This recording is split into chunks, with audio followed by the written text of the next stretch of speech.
Hello friends, welcome to our YouTube channel topper vision classes. Friends, आज के इस video में हम आपको सिखाने वाले हैं पॉलिनोमियल, है ना। एकदम बेसिक क्लास है ना। एकदम ज़्यादा समय नहीं लेंगे हम इसमें आपको, है ना। बहुपद में एकदम अच्छी तरह से इसको ख़त्म करें, एकदम गारंटी के साथ करें कि बहुपद से भी एक भी क्वेश्चन नहीं छूटेगा। याद रखो, जितना बता रहे बस उतना कर लीजिएगा, ठीक है। हम बार बार बोल रहे हैं कि फिर से इसका हम क्या करेंगे कि इसका ऑब्जेक्टिव क्वेश्चंस भी करेंगे, ठीक है। देखिए पॉलिनोमियल में क्या होता है कि बहुपद, है ना। बहुपद पहले इसमें आप थोड़ा सा ये चीज जरूर समझ लीजिए कि चर क्या होता है, अचर क्या होता है, क्योंकि अगर बेसिक बातें सीख लेते हैं ना तो आपको क्वेश्चन बनाने में कहीं दिक्कत नहीं आता है। चर, अचर, पद और उसके बाद सीख लीजिए बहुपद, है ना। देखिए चर को आप अंग्रेजी में वेरिएबल कहते हैं। क्या कहते हैं जी? वेरिएबल कहते हैं, ठीक है। वेरिएबल, वेरिएबल का मतलब होता है जिसका मान बदलते रहता है, जैसे एक्स वाई जेड ये सब, है ना। ये सब लेते हैं तो आप दुकान में लेके जाइए कि एक्स का सामान दीजिए, भाई एक्स मतलब क्या है कि ना। एक्स 5 है, 10 है, कितना है भाई। और वही अगर कहिएगा कि 5 रुपए का सामान दीजिए तो जी समझिए कि 5 रुपए का सामान देगा, है ना। तो जिसका मान ना पता हो, बदलते रहता हो, है ना। और पद क्या होता है जी कि जब चर और अचर को एक साथ रख दीजिए 5x, है ना। ये कौन आ गया? पद आ गया, है ना। याद रखिएगा 2x आ गया। एक्स स्क्वायर भी एक पद ही है, इसमें भी दो चर है ना।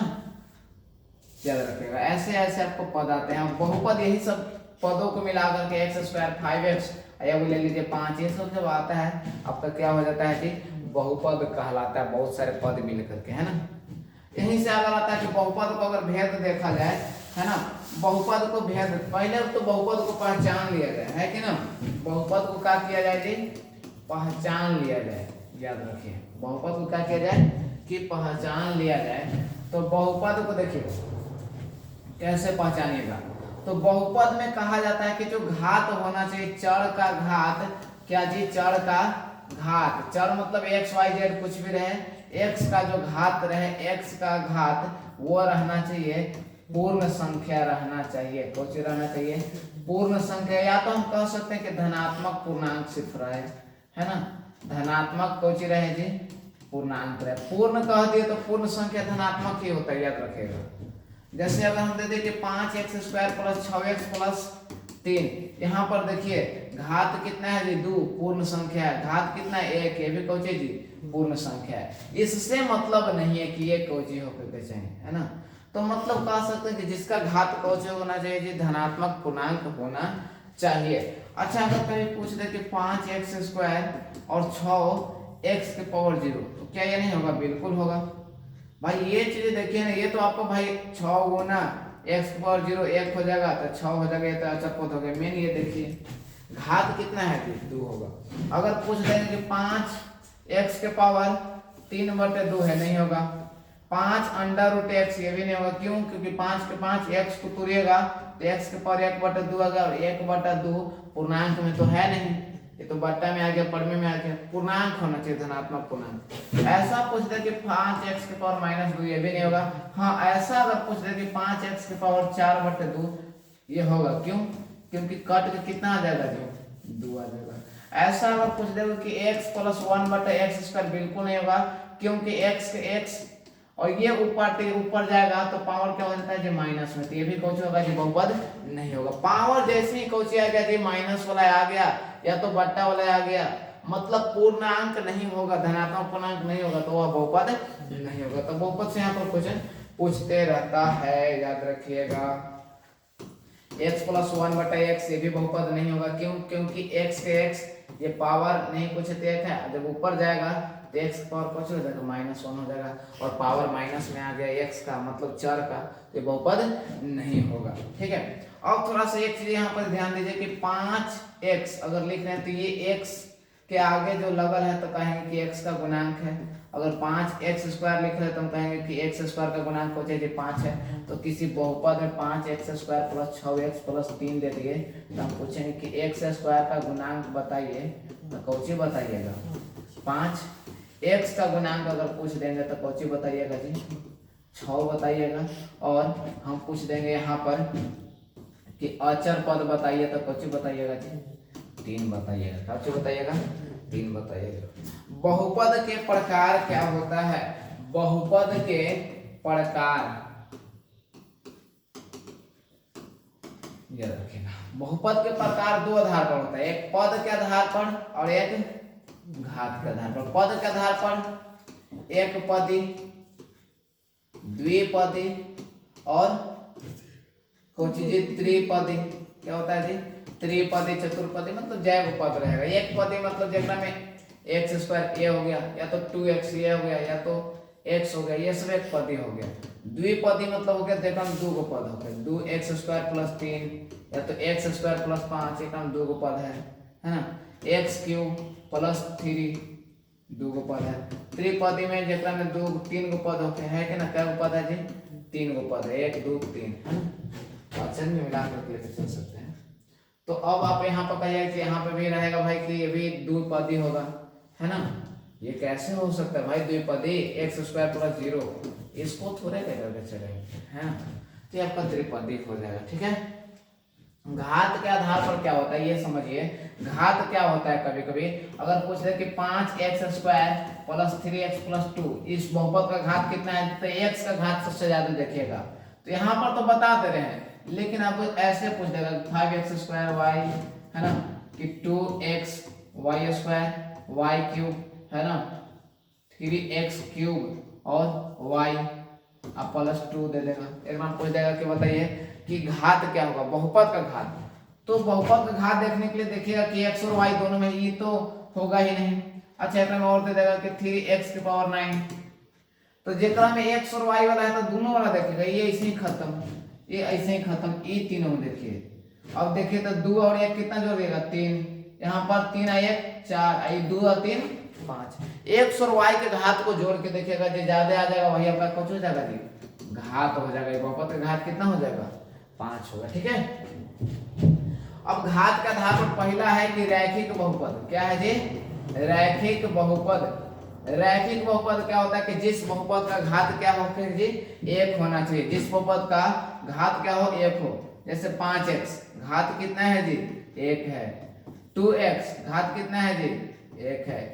x का घात देखिए 1 है। ये सब रैखिक बहुपद हो गया, ठीक है। दूसरा देखिए और ले सकते हैं कि x प्लस 2, ये भी घात कितना है? 1 है। दूसरा है कि द्विघात बहुपद। सोचिए जी, द्विघात बहुपद, जिस बहुपद का घात क्या होके जी? 2 होके।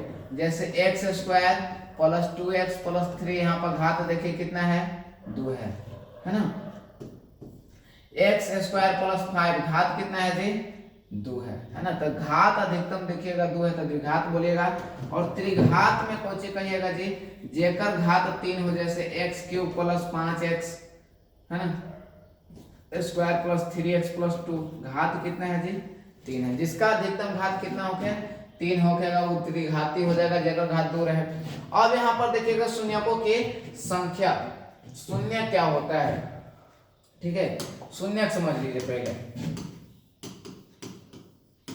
शून्य क्या होता है कि अगर कोई बहुपद अगर इस तरह से दिला कि x प्लस 2, है ना, p ऑफ x दिला है मानते हैं, तो x का ऐसा मान रखिए ना जी, जेकरा रखला पर बहुपद का वैल्यू पहुंच आ जाए जी 0 आ जाता है। तब कहेंगे कि यही -2 इस बहुपद का कौन है? शून्य है। निकालते कैसे जी? तो x प्लस 2 बराबर 0, तो x बराबर -2 आ जाएगा, यही शून्य होगा। अगर शून्य होगा तो गुणनखंड ऐसे निकल जाएगा, जब गुणन ऐसा दे रहे हैं, याद रखिएगा। अगर x बराबर -2 दे रहे हैं किसी बहुपद का, तो उसका गुणनखंड क्या हो जाएगा? x प्लस 2 हो जाएगा, याद रखिएगा। ऐसे पूछते हैं यहाँ से क्वेश्चन, ठीक है। ये शून्य होता है, इसी को हल कहिए, इसी को मूल कहिए, है ना। द्विघात से आपको क्वेश्चन पूछता है तो, ठीक है। अब देखिए मूल निकालने के लिए हम क्या करते हैं, यहाँ पर शून्यकों और गुणांकों के बीच संबंध। यहाँ पर देखो ax square plus bx plus c, ax square plus bx plus c, ये क्या होता है जी? ये आपका होता है, ये होता है आपका द्विघात बहुपद का व्यापक रूप। द्विघात बहुपद का व्यापक रूप, है ना, व्यापक रूप। और यहां पर क्या होता है कि यहां पर a बराबर नॉट 0, a का मान 0 के बराबर नहीं होना चाहिए, क्योंकि अगर ये 0 हो जाएगा तो 0 में x स्क्वायर गुना करिए तो ये खत्म हो जाएगा, तो ये रहेगा, द्विघात रैखिक हो जाएगा। क्या हो जाएगा? रैखिक हो जाएगा, क्योंकि घात 1 बच जाएगा। अब देखिए यहाँ पर एक अल्फा प्लस बीटा आता है, शून्य का 2 गो निकलेगा, द्विघात रहेगा तो शून्य कै गो निकलेगा? 2 गो। रैखिक बहुपद रहेगा तो शून्य कै गो निकलेगा? 1 गो रहेगा। तो अल्फा प्लस बीटा का सूत्र होता है माइनस बी बटा ए, और अल्फा इंटू बीटा का वैल्यू क्या होता है जी? सी बटा ए। ये कहने का मतलब है कि अगर कोई बहुपद इस तरह से दे ले रहे हैं कि 2x² प्लस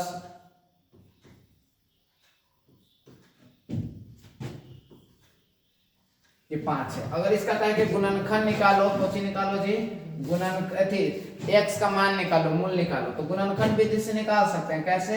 तो देखिए यहाँ पर कैसे निकलता है। 2 5 10, 10 के बारे में सोचिए कि गुना करला पर 10 आवे, जोड़ला घटेला पर 7 आवे, तो भाई 5 गुना 2 देखिए। अब 2x², 7 को 7 न लिख करके 5 + 2 करिए, कोई बदलाव नहीं किए हैं हमने, ठीक है। अब 2x² यहाँ पर गुना करवाइएगा x से, तो 5x + 2x, और ये 5 बराबर 0। अब ये दोनों में कॉमन कौन मिल रहा है? 2 मिल रहा है, नहीं x मिल रहा होगा, तो x कॉमन ले लीजिएगा, तो एक में x बचेगा, 2 भी बचेगा, और एक में क्या बचेगा? 5। इसमें देखिए 2 मिल रहा है, x मिल रहा है, नहीं तो 1 मिल रहा है ना, एक सब में कॉमन रहता है, तो 2x + कुछ हो जाएगा 5 बराबर 0। अब एक चीज है कि दोनों में 2x + 5 मिल रहा है, ले लो भाई कॉमन, 2x + 5, एक में बच जाएगा x, एक में बचा 1 और बराबर 0। एक चीज ध्यान दीजिए कि किसी भी दो संख्या को गुना करने पर 0 आ रहा है, तो जाहिर सी बात है कि 2x + 5 0 होगा, या तो x + 1 0 होगा।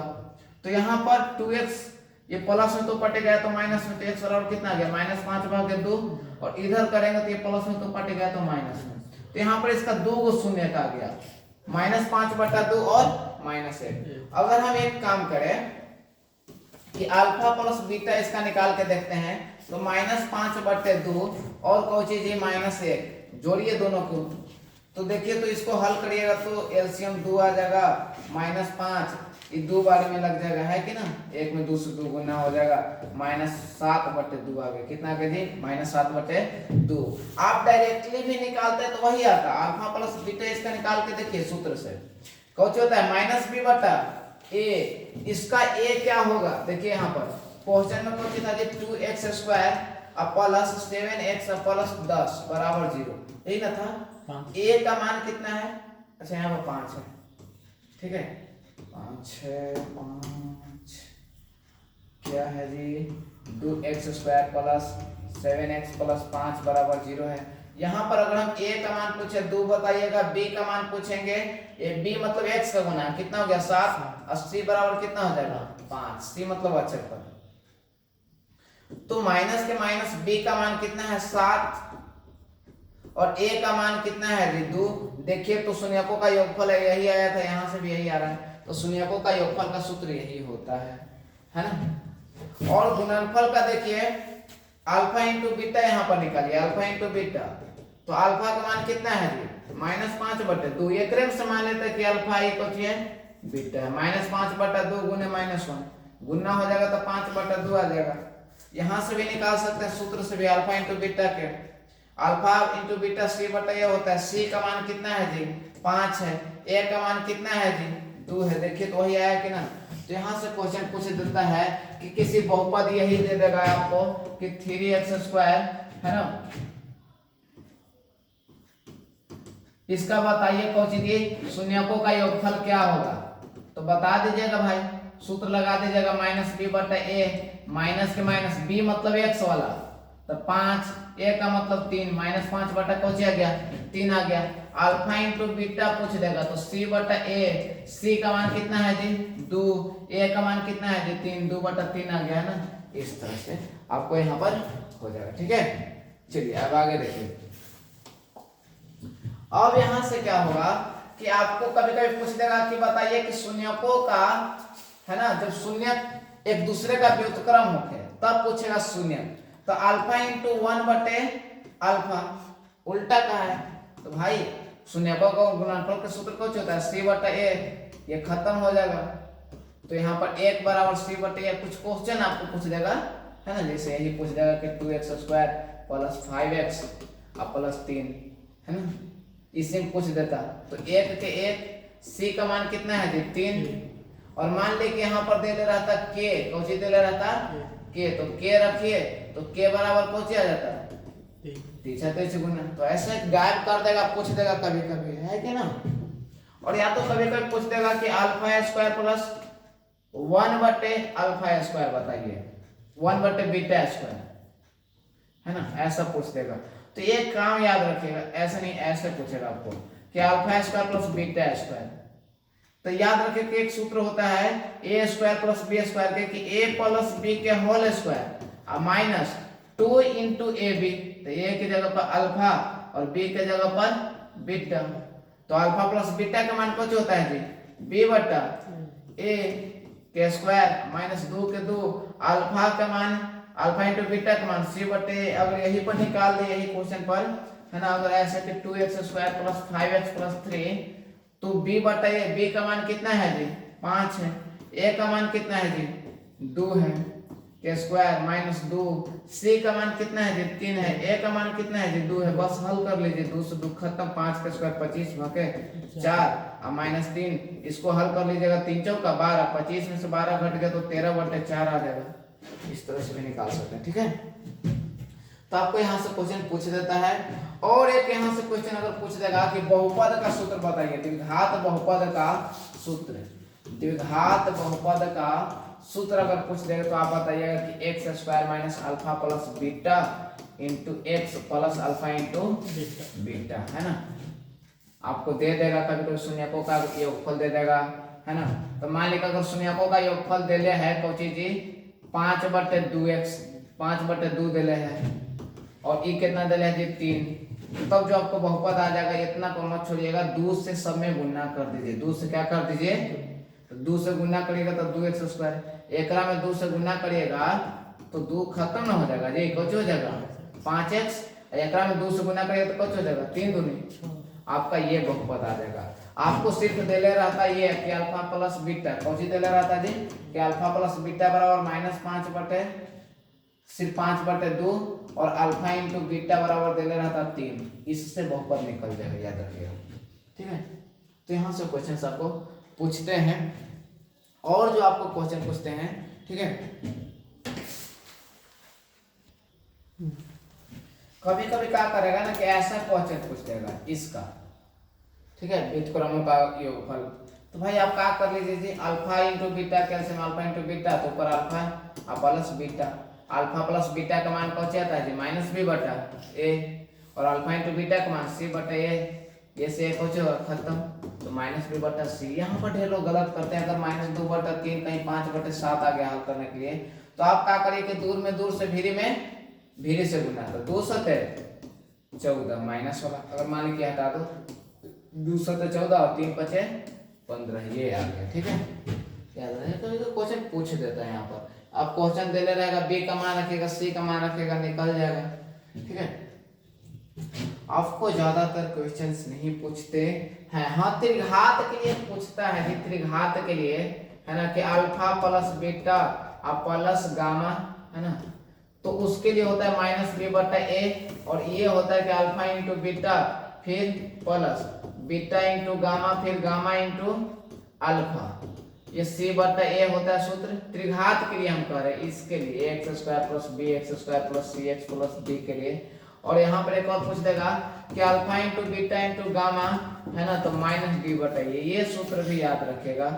और सूत्र लिखवा देते हैं कि a minus b, a plus b के होल स्क्वायर क्या होता है जी, ये सब याद रखेगा कि a, है ना, a प्लस b का whole square a² plus b² plus 2ab होता है। यही अगर माइनस ऐसा लगा दीजिएगा तो यहाँ पे भी कोची लग जाएगा जी, सिर्फ माइनस लग जाएगा। क्यों यहाँ पे माइनस लगता है, क्योंकि a और b का गुना करिएगा तो माइनस तो आएगा, है ना, इसके चलते। और a² माइनस b² के लिए एक बारी जोड़ दीजिए और एक बारी कोची कर लीजिए जी, घटा लीजिए। और a² प्लस b² के लिए कोची करिएगा कि a प्लस b के होल स्क्वायर में से 2ab को घटाइएगा या तो a square plus b square एक और हो जाएगा कि a माइनस बी के होल स्क्वायर में 2ab जोड़ दीजिएगा। अगर ऐजा प्लस लिखिएगा तो ऐजा माइनस, अगर ऐजा माइनस तो ऐजा प्लस लिखिएगा प्लस। कुछ इस प्रकार से आपको सूत्र याद रखनी है, ठीक है।